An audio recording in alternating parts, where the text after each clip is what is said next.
മോദിയുടെ ഭരണത്തിന് കീഴിൽ രാജ്യത്തെ സെലിബ്രിറ്റികൾക്കൊക്കെ നട്ടെല്ലിന്റെ സ്ഥാനത്ത് വാഴപ്പിണ്ടിയായി മാറിയത് നമുക്കെല്ലാവർക്കും അറിയാവുന്ന കാര്യമാണ്.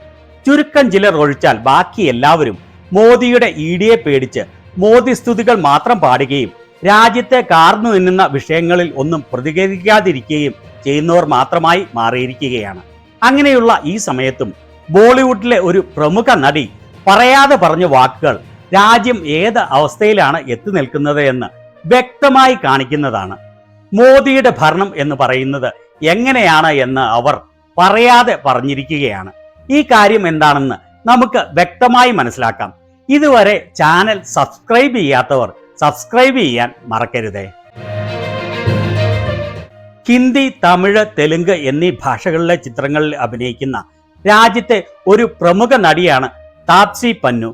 TV9 ഭാരത് ഒരു പരിപാടിയിൽ വെച്ച് അവരോട് ഒരു ചോദ്യം ചോദിക്കുമ്പോൾ അവർ പറഞ്ഞ മറുപടി നമ്മെ വളരെയേറെ ചിന്തിപ്പിക്കേണ്ടതാണ്. നരേന്ദ്രമോദിയുടെ കീഴിൽ രാജ്യത്തെ സാധാരണ ജനങ്ങൾക്ക് മാത്രമല്ല സെലിബ്രിറ്റികൾക്കും എന്താണ് അവസ്ഥ എന്ന് അവർ വാക്കുകളിലൂടെയല്ല മറിച്ച് ആംഗ്യങ്ങളിലൂടെ വ്യക്തമാക്കിയിരിക്കുകയാണ്. വാക്കുകളിലൂടെയും ചില കാര്യങ്ങൾ പറഞ്ഞതും വളരെയേറെ ചിന്തിപ്പിക്കുന്നതാണ്. അവർ മോദിയെ വളരെയേറെ പുകഴ്ത്തുന്നതാണ് എന്ന് പറഞ്ഞ് വളരെയേറെ മന്ദഭക്തർ അവരുടെ ഇന്റർവ്യൂവിന്റെ കട്ട് ചെയ്ത ഒരു വീഡിയോ പ്രചരിപ്പിച്ചു. ആ വീഡിയോയിൽ ഇതിന്റെ പൂർണ്ണമായ രൂപം അവർ കാണിച്ചില്ല. അങ്ങനെ ഒരു മന്ദഭക്തൻ പങ്കുവച്ചതാണ് ഇത്. ആദ്യത്തെ ചോദ്യം നമ്മളിവിടെ വിശകലനം ചെയ്യുന്നില്ല. രണ്ടാമത്തെ ചോദ്യം മോദിയാണോ രാഹുലാണോ? അതിന് അവർ മോദി എന്ന് മറുപടി പറഞ്ഞു. എന്നിട്ട് അതിന്റെ താഴെ എഴുതിയിരിക്കുന്നത് കണ്ടോ? താപ്സി പന്നു മുഴുവൻ ലെഫ്റ്റ് വിങ് എക്കോസിസ്റ്റത്തിനും ഒരു ചെറിയ ഹാർട്ട് അറ്റാക്ക് നൽകിയിരിക്കുകയാണ്. പ്രതീക്ഷിക്കാത്ത പ്ലോട്ട് ട്വിസ്റ്റ് എന്ന്. എന്നാൽ ഇവിടെ യഥാർത്ഥത്തിൽ സംഭവിച്ചത് എന്താണെന്ന് ആ വീഡിയോയുടെ പൂർണ്ണ രൂപം കാണുമ്പോൾ വ്യക്തമാവും. एंड 5 में रैपिड फायर का ये अहम सवाल, पसंदीदा राजनेता कौन?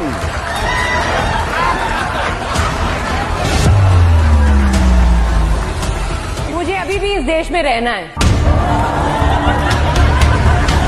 ആങ്കർ ചോദിക്കുകയാണ് ഇഷ്ടപ്പെട്ട രാഷ്ട്രീയ നേതാവ് ആരാണ് എന്ന്. ചോയ്സുകൾ നരേന്ദ്രമോദി, രാഹുൽ ഗാന്ധി. അവർ ആദ്യമേ കൈകൂപ്പുന്നു. എന്റെ പൊന്നോ, ഇത്തരത്തിലുള്ള കുഴപ്പിക്കുന്ന ചോദ്യമാണോ ചോദിക്കുന്നത് എന്നുള്ള രീതിയിൽ. പിന്നീട് ചെന്ന് സെലക്ട് ചെയ്യുന്നത് നരേന്ദ്രമോദിയെ. അവിടം വരെയുള്ള ഭാഗമാണ് മന്ദഭക്തർ പ്രചരിപ്പിച്ചത്. എന്നാൽ പിന്നീടുള്ള അവരുടെ വാക്കുകളും അവർ കാണിക്കുന്നതുമാണ് ഏറ്റവും അർത്ഥവത്തായ ചിന്തനീയമായ കാര്യം. അവർ നരേന്ദ്രമോദിയെ സെലക്ട് ചെയ്തിട്ട് വീണ്ടും ഇങ്ങനെ കൈകൂപ്പി അതിനുശേഷം എന്തൊരു ചോദ്യമാണ് എന്നുള്ള രീതിയിൽ ഇങ്ങനെ ആംഗ്യം കാണിക്കുന്നു.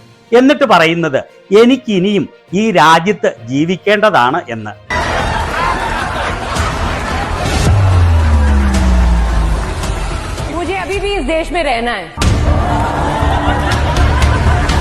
ശ്രദ്ധിച്ചല്ലോ അല്ലേ?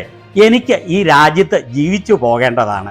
അത് കേട്ട് ആളുകൾ കൈയടിക്കുകയും ചിരിക്കുകയും ചെയ്യുന്നു. അതായത് അവർ സ്വമനസാലെയല്ല മോദിയെ തെരഞ്ഞെടുത്തത്, മറിച്ച് മോദിയുടെ നോൺ ബയോളജിക്കൽ ജനാധിപത്യത്തിൽ ജീവിക്കണമെങ്കിൽ ഇങ്ങനെയൊക്കെ ചെയ്തേ മതിയാവൂ എന്ന്. അവർ പറയാതെ പറഞ്ഞിരിക്കുകയാണ് മോദി എന്നാൽ ഒരു ഏകാധിപതിയാണ് എന്ന്.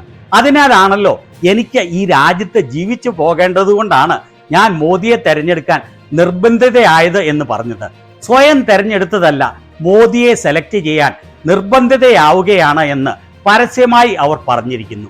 ഒരു വശത്ത് മോദിയാണ് ഇഷ്ടപ്പെട്ട രാഷ്ട്രീയ നേതാവ് എന്ന് സെലക്ട് ചെയ്തിട്ട് മറുവശത്ത് ഇതിന് കാരണമായത് അവർ അറിയാതെ വെളിപ്പെടുത്തുകയാണ്. അവരുടെ പിന്നാലെ ഇഡിയും CBIയും ഇൻകം ടാക്സും വരും എന്ന് അറിയാവുന്നതിനാൽ മാത്രമാണ് മോദിയെ തെരഞ്ഞെടുക്കേണ്ട ഗതികേട് വന്നത് എന്ന് പറയാതെ പറഞ്ഞിരിക്കുന്നു. സോഷ്യൽ മീഡിയയിലെല്ലാം ഈ ക്ലിപ്പ് വൈറൽ ആവുകയാണ്. ഇത് പോസ്റ്റ് ചെയ്തുകൊണ്ട് ചില ആളുകൾ എഴുതിയിരിക്കുന്ന കമന്റുകൾ കൂടി നമുക്ക് കാണാം. വളരെ അർത്ഥവത്തായ കമന്റുകളാണ് ഇത്. കർബാരി അൻസാരി എന്ന എക്സ് യൂസർ എഴുതിയിരിക്കുന്നത് പേരെടുത്ത് പറയാതെ മോദിയെ ഏകാധിപതി എന്ന് താപ്സി പന്നു വിളിച്ചിരിക്കുകയാണ്. സരൽ പട്ടേൽ എഴുതിയിരിക്കുന്നത് താപ്സി പന്നു രാജ്യത്തോട് വ്യക്തമായി പറഞ്ഞിരിക്കുകയാണ് നരേന്ദ്രമോദിക്കെതിരെയും BJPക്കെതിരെയും ആരെങ്കിലും സംസാരിച്ചാൽ ഇഡിയും CBIയും ഇൻകം ടാക്സും മറ്റുള്ളവർ നിങ്ങളുടെ വാതിലിൽ മുട്ടുമെന്ന്.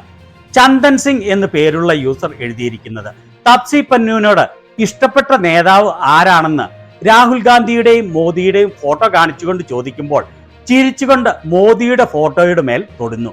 അതിനുശേഷം മോദിയുടെ ഫോട്ടോയുടെ മുൻപിൽ നിന്ന് കൈകൂപ്പി കുമ്പിട്ടുകൊണ്ട് പറയുകയാണ്, എനിക്ക് ഈ രാജ്യത്ത് ഇനിയും ജീവിക്കേണ്ടതാണ് എന്ന്. ഇന്ത്യ ഒരു ജനാധിപത്യ രാജ്യമാണ്. അതുകൊണ്ട് എനിക്ക് മനസ്സിലാകുന്നില്ല എന്തുകൊണ്ടാണ് ഇവർ മോദിയെ ഇത്ര ഭയപ്പെടുന്നത് എന്ന്. വളരെ സിമ്പിൾ ആണല്ലോ അതിന്റെ ഉത്തരം. മോദിയെ ഭയപ്പെട്ടില്ലെങ്കിൽ, മോദിയാണ് ഇഷ്ടപ്പെട്ട നേതാവ് എന്ന് പറഞ്ഞില്ലെങ്കിൽ, പിന്നെ EDയും CBIയും ഇൻകം ടാക്സും ഒഴിഞ്ഞിട്ട് ഇവർക്ക് ജീവിക്കാൻ പറ്റുകയില്ല. സംഘമിത്ര ബന്ദോപാധ്യായ എഴുതിയിരിക്കുന്നത്, അതിക്രൂരം തപ്സിപ്പന് പറഞ്ഞു, എനിക്ക് ഈ രാജ്യത്ത് ഇനിയും ജീവിക്കേണ്ടതാണെന്ന്. ഒറ്റ ലൈൻ കൊണ്ട് പരമാവധി ഡാമേജ് ഉണ്ടാക്കിയിരിക്കുകയാണ്. മോദിക്ക് എവിടെയോ അത് ഫീൽ ചെയ്യുന്നുണ്ട്. വീണ ജെയിൻ എഴുതിയിരിക്കുന്നത്, മോദിയാണോ രാഹുലാണോ ഇഷ്ടപ്പെട്ട നേതാവ് എന്നുള്ളതിന് മോദിയെ സെലക്ട് ചെയ്തിട്ട് തപ്സിപ്പന് പറഞ്ഞു, എനിക്ക് ഇനിയും ഇന്ത്യയിൽ ജീവിക്കേണ്ടതാണ് എന്ന്. ഈ അപാരമായ ട്രോളിംഗ് മനസ്സിലാകണമെങ്കിൽ സംഘികൾക്ക് ഉയർന്ന IQ ഉണ്ടാകണം. അവർ പറഞ്ഞത് ശരിയാണ്. സംഘികൾക്ക് അവർ മോദിയെ ട്രോൾ ചെയ്തതാണ് എന്ന് മനസ്സിലായിട്ടില്ല. മലയാളിയായ വിജയ് തോട്ടത്തിൽ എഴുതിയത്, ഇത്തരത്തിലാണ് മോദിയും കൂട്ടരും സെലിബ്രിറ്റികളുടെ ഇടയ്ക്ക് ഭയം വിതയ്ക്കുന്നത് എന്ന്. ഇന്ത്യ വിത്ത് കോൺഗ്രസ് എന്ന യൂസർ എഴുതിയിരിക്കുന്നത്, ഗോദി മീഡിയ ചാനലിൽ വെച്ച് തന്നെ ഒരു ബോസിനെ പോലെ മോദിയെ തപസി പന്നു റോസ്റ്റ് ചെയ്തിരിക്കുകയാണ്, നേരിട്ട് പറയാതെ. അവർ തലച്ചോറില്ലാത്ത സംഘികൾക്ക് വേണ്ടത് കൊടുത്തു. മോദിയാണ് ഫേവറേറ്റ് നേതാവ് എന്ന് തെരഞ്ഞെടുത്തതിലൂടെ. അത്രയേ സംഘികൾക്ക് മനസ്സിലാകുകയുള്ളൂ എന്ന് അവർക്കറിയാം. പിന്നെ രാജ്യത്തെ വിവേകമുള്ള ജനങ്ങൾക്ക് മനസ്സിലാകുന്നതിനു വേണ്ടി എന്തുകൊണ്ടാണ് താൻ അത് തെരഞ്ഞെടുത്തത് എന്ന് ഒറ്റ സെന്റൻസിലൂടെ പറഞ്ഞ് മോദിയുടെ തനിനിറം തുറന്നു കാണിച്ചിരിക്കുകയാണ്.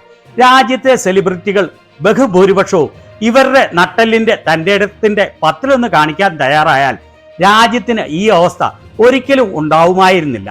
മോദി എന്ന ദുരന്തം ഇത്ര നാൾ നീണ്ടതിന് ഒരു കാരണം നട്ടെല്ല് പണയം വെച്ച രാജ്യത്തെ സെലിബ്രിറ്റികളും പ്രമുഖ വ്യക്തികളുമാണ്.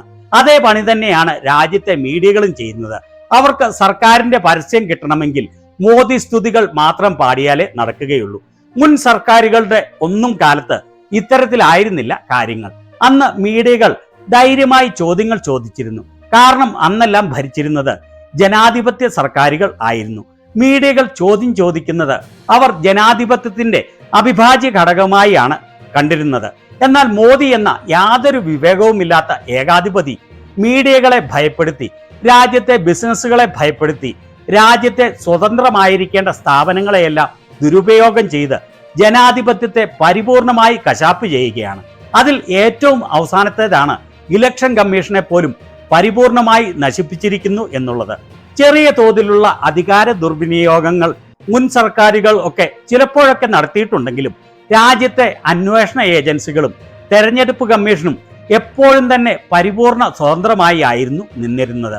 എന്നാൽ ഇപ്പോൾ സുപ്രീം കോടതി ഉൾപ്പെടെയുള്ള കോടതികളും ED, CBI, ഇൻകം ടാക്സ് എന്നീ അന്വേഷണ ഏജൻസികളും ഇലക്ഷൻ കമ്മീഷനും എല്ലാം രാജ്യത്തെ ജനാധിപത്യത്തെ കശാപ്പ് ചെയ്യുന്ന നാണംകെട്ട സ്ഥാപനങ്ങളായി മാറിയിരിക്കുകയാണ്. ഏതായാലും മോദിയുടെ യാഥാർത്ഥ്യം പറയാതെ പറഞ്ഞ, മോദിയുടെ കീഴിൽ രാജ്യത്തിന്റെ അവസ്ഥ എങ്ങനെയാണ് എന്ന് പറയാതെ പറഞ്ഞ തപ്സി പന്നുവിനെ അഭിനന്ദിക്കാതെ വയ്യ. ഇതിനെക്കുറിച്ച് നിങ്ങളുടെ അഭിപ്രായങ്ങൾ എന്താണ്?